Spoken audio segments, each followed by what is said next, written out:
Welcome to Bloor Street and St. Matthew's United Church Faith Communities. It's good to have you here as we gather and reflect on many things in life and in the world, with words, with music, with moments of quiet.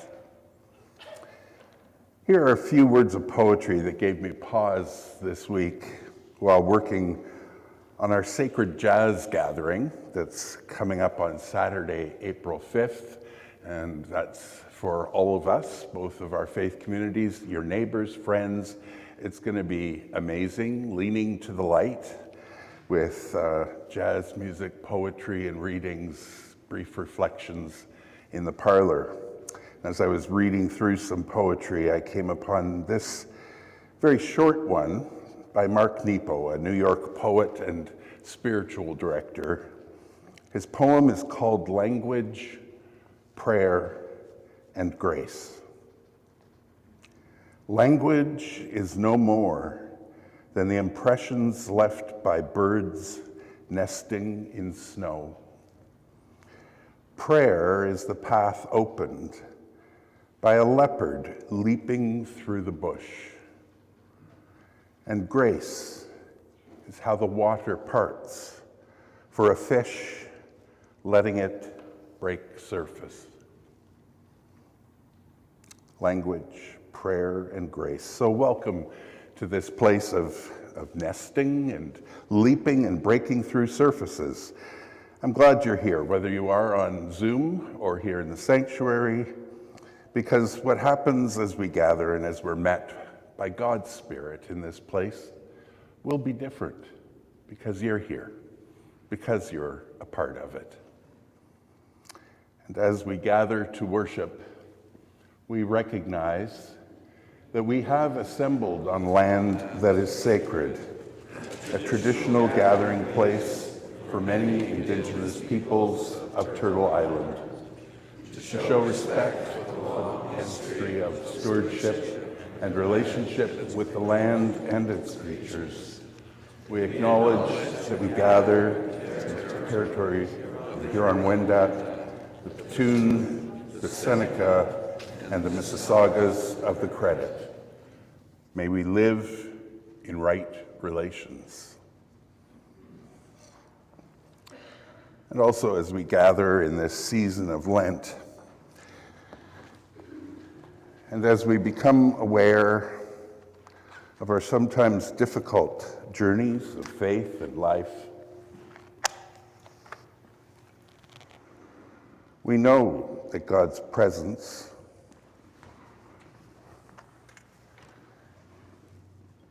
is with us.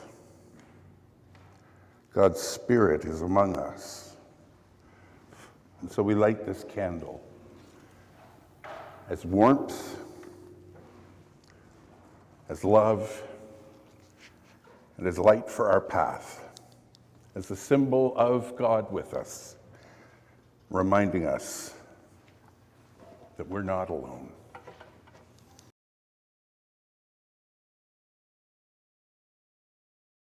We begin by reading responsively Psalm 63, which is found in Voices United 781, and we will begin by singing refrain 2.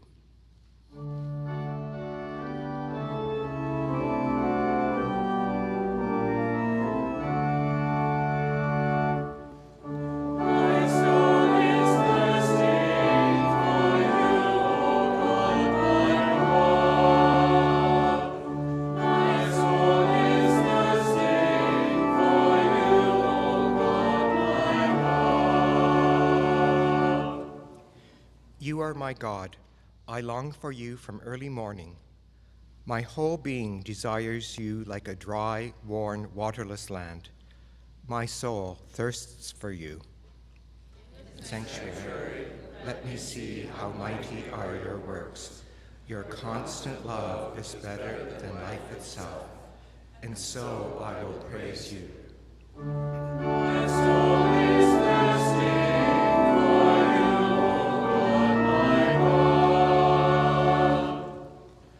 I will give thanks as long as I live. I raise my hands in prayer. My soul sing and praise you.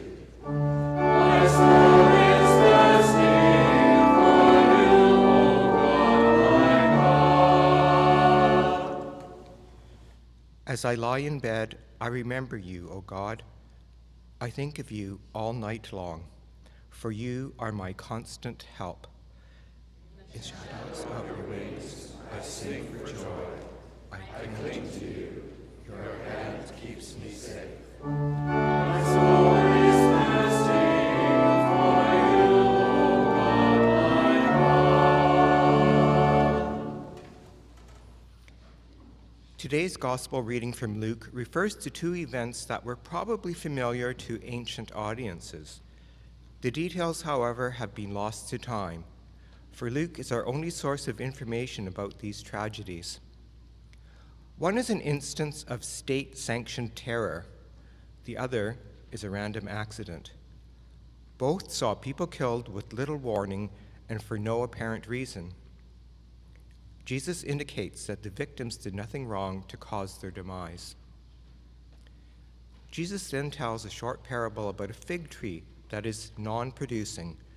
A cultivated yet unproductive tree may continue to live even without bearing fruit when it is granted additional time to do what it is created to do.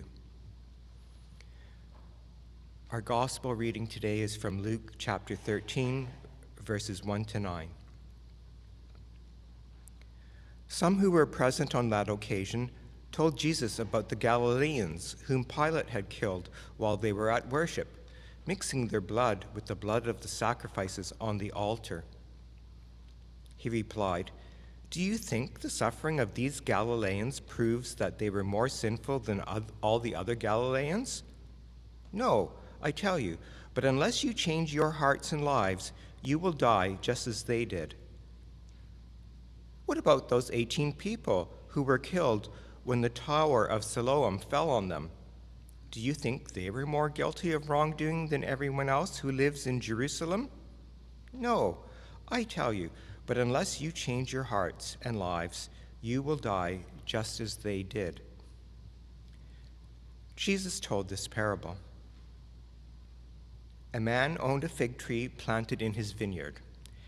He came looking for fruit on it and found none. He said to his gardener, "Look, I've come looking for fruit on this fig tree for the past 3 years, and I've never found any. Cut it down. Why should it continue depleting the soil's nutrients?"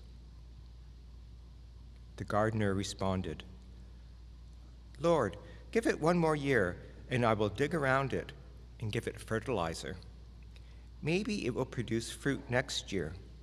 If not, then you can cut it down."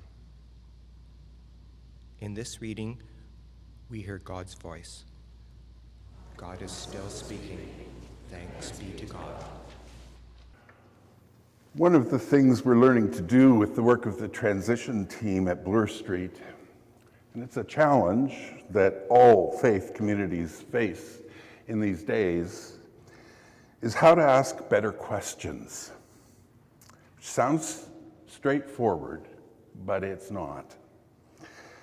However, if you're faced with a complex new set of circumstances, as we are today as churches, in a post-pandemic, unpredictable world of misinformation, polarization, and disillusionment, you won't get very far by asking the same questions you used to ask. Those questions were formed by who we used to be in a world that we once knew. Asking new and better questions often begins with learning how to unask the questions that spring to mind in order to rewire our thinking, to ask questions that open us to the possibility of new and better solutions, instead of going around and around in circles with the same old, same old. New questions arise out of a renewed imagination, an openness to see the world with fresh eyes. And that takes something of a shift in outlook, a leap even. And Jesus is facing a situation like this in the gospel reading we just heard from Val. Jesus has been telling stories, teaching, responding to challenges from a crazy growing crowd.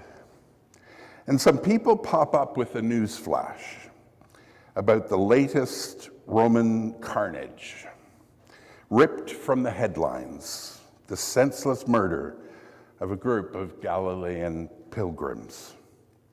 We no longer know the context for this incident, nor for the collapse of a tower that was evidently under construction at the time, killing 18 innocent people.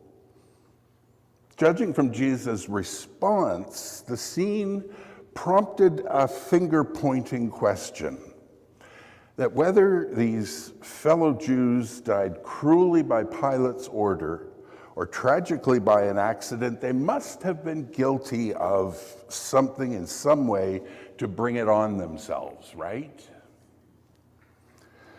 On hearing of two tragic events, we might think that people would rally to those who suffered so unjustly.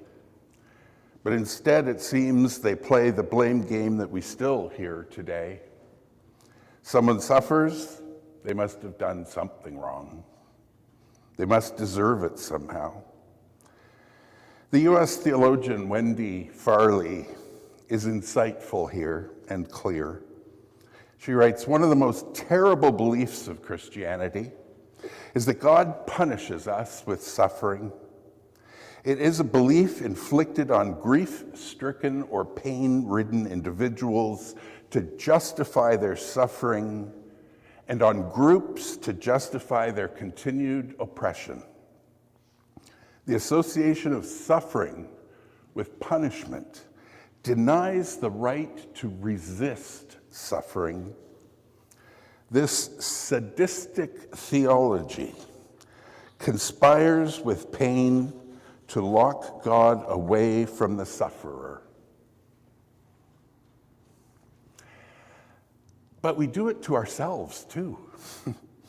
Something happens and we lose our job or have a serious health diagnosis and we wonder, what did I do to deserve this? Our partner walks out of the marriage and we're haunted with questions. Why me? Mental health struggles. Why isn't God doing something, helping? For all our scientific advances, our society still has a nagging sense that suffering and tragedy in life must be because of something. Jesus makes no such connection. God neither causes nor delights in suffering or calamity. The truth that suffering and human goodness or wickedness are not cause and effect related is what Jesus is trying to get at here. There's not always a clear reason why bad things happen to good people. What is clear is how we respond to suffering and tragedy in life. Of course, it's just human to ask why. Why can't we make progress when it comes to climate change? Why are so many young people in our prosperous and vital society depressed and anxious? Why do people in democracies elect tyrants? Why do humans again and again willingly become embroiled in wars? We can't help ourselves. We want to make sense of the world. We want our lives to be logical or sane. And so it's worth noting that Jesus spends very, very little time addressing this fundamental human question, the problem of evil in some form or another, and the reality of death. In fact, he actively discourages his followers from doing it either. The Irish poet, theologian, and peacemaker, Pádraig Ó Tuama, in his book In the Shelter, Finding Welcome in the World, describes the Buddhist concept of mu, or unasking. If someone asks a question that's too small, shallow, or confining, duCharme writes, you can answer with this word mu, which means unask the question, because there's a better question to be asked here. A wiser question, a deeper question, a truer question, a question that expands possibility and resists fear. In Zen Buddhism, mu signifies an alternative to binary thinking, challenging the limitations of yes or no, positive, negative answers. It's more than a simple no. It's that the question itself is flawed. The true answer is beyond a simple yes or no. Now, this is a concept that's near and dear to Jesus' heart. We're the ones who want to pin Jesus down for answers. He's more interested in helping us to ask better questions. Why did these terrible incidents happen to fellow Galileans, fellow Jews? Why is there so much pain in the world? Why does a good God allow human suffering? Jesus' response? Ask a better question. In the philosophy of religion, theodicy is the name that is given to attempts to resolve the problem of evil that arises when we affirm that God is both all-powerful and good. Surely a good and loving God, having the power to do so, would relieve us of suffering and evil in life. Given that this is clearly not the case, we have to conclude either that God is not as powerful as we thought or not as good as we've been led to believe. For 2,000 years, these questions have plagued Christianity and other faith traditions, it needs to be said, without satisfactory answers. Yet we can't stop asking the question. We crave a theory of everything to make sense of the bad stuff, to make sense of the senseless.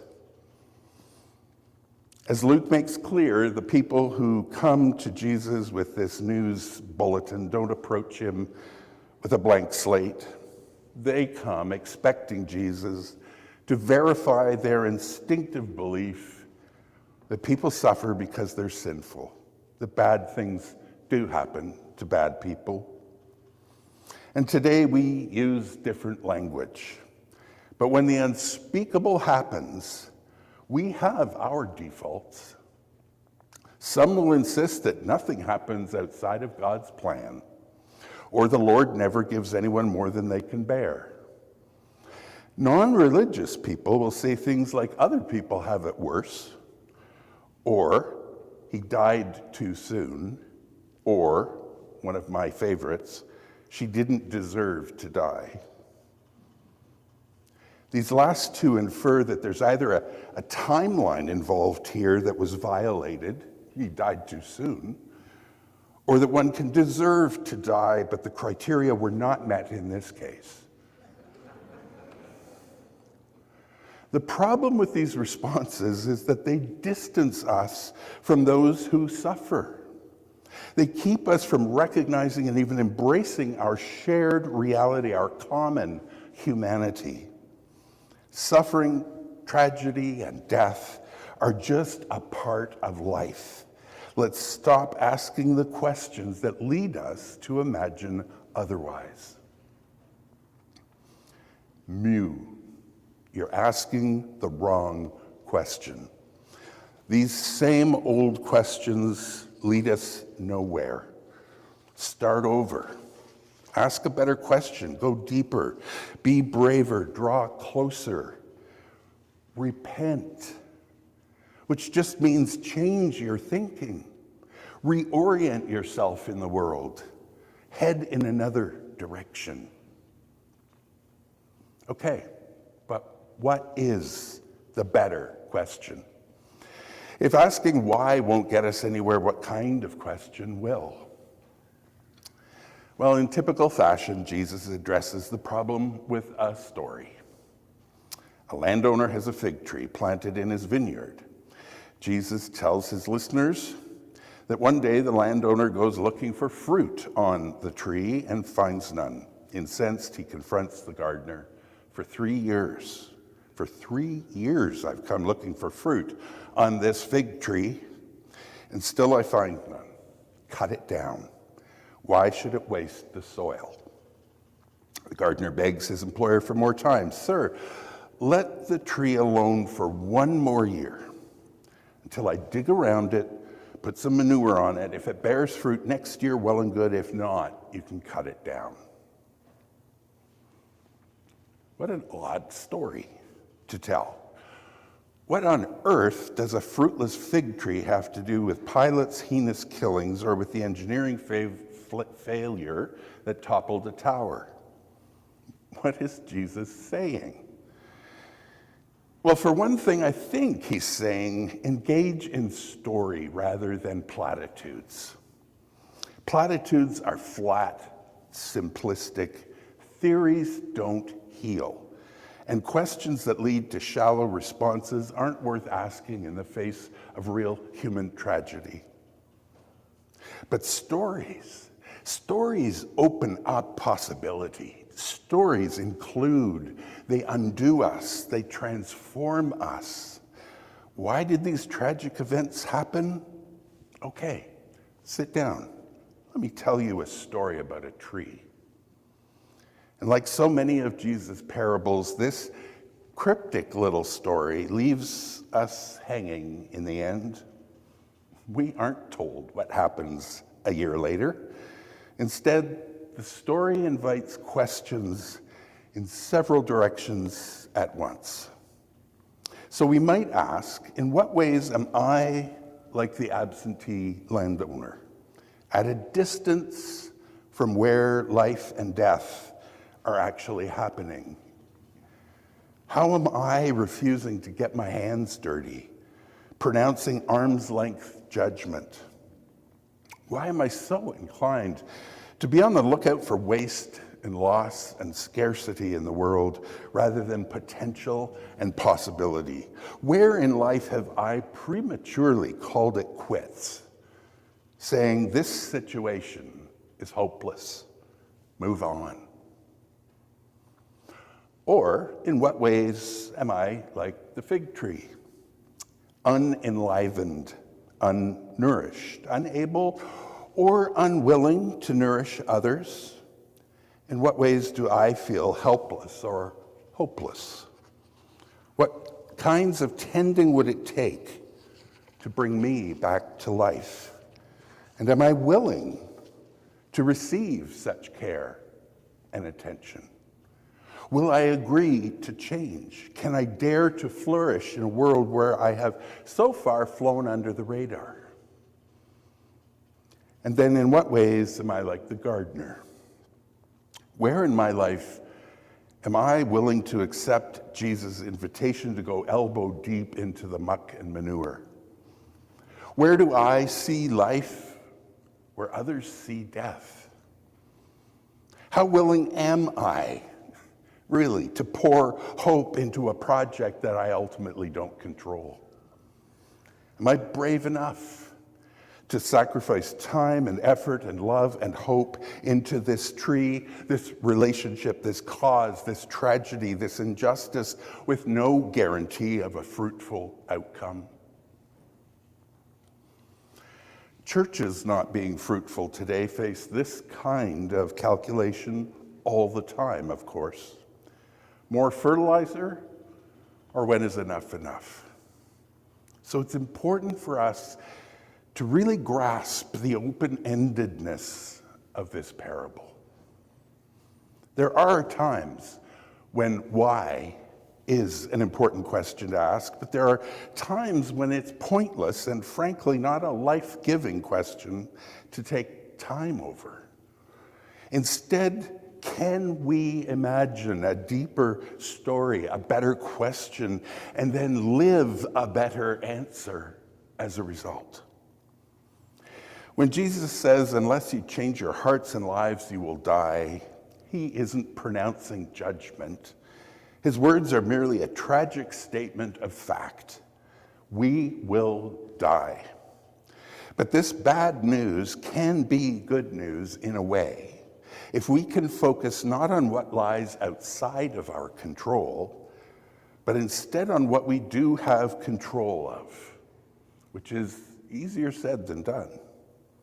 You see, we are afraid of sudden, unexplained disaster in life. We lie awake at night, imagining how we might have overlooked something in our threat assessment.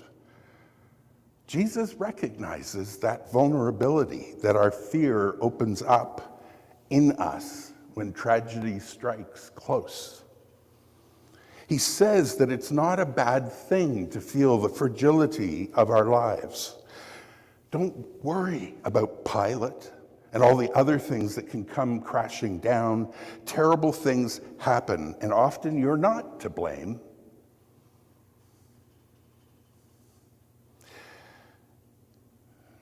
But don't let that stop you from living your life fully. Instead, become aware that the place that your fear, that your vulnerability opens up inside of you is a holy place. Pay attention to what you feel there. It may be hard to stay with it, but the discomfort is not fatal. In fact, it can lead to life if it opens up a sense of deep gratitude for life, of appreciation for what you experience and accomplish, and if it nudges you to reorient your life to the things that give you life, you and others. Call it metanoia. Call it repentance. Call it realigning your life to the way of God in the world. It is that turning that Jesus wants for us, which is why he doesn't resolve our fear or answer our misguided questions.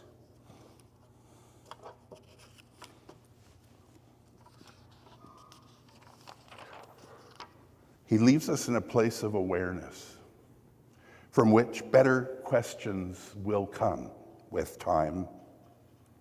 Death, Jesus knows, is not purposeful or meaningful, but death does come for us all, whether we fall victim to state terror or simply to being in the wrong place at the wrong time. It's misguided to look for some deeper meaning in death's chaotic grip. Death comes, but death is not as powerful as we think when we live purposefully, meaningfully, and without fear. Then we can set aside the superstition, look death in the eye, and move through it with hope, as individuals and as church faith communities. May it be so. Amen.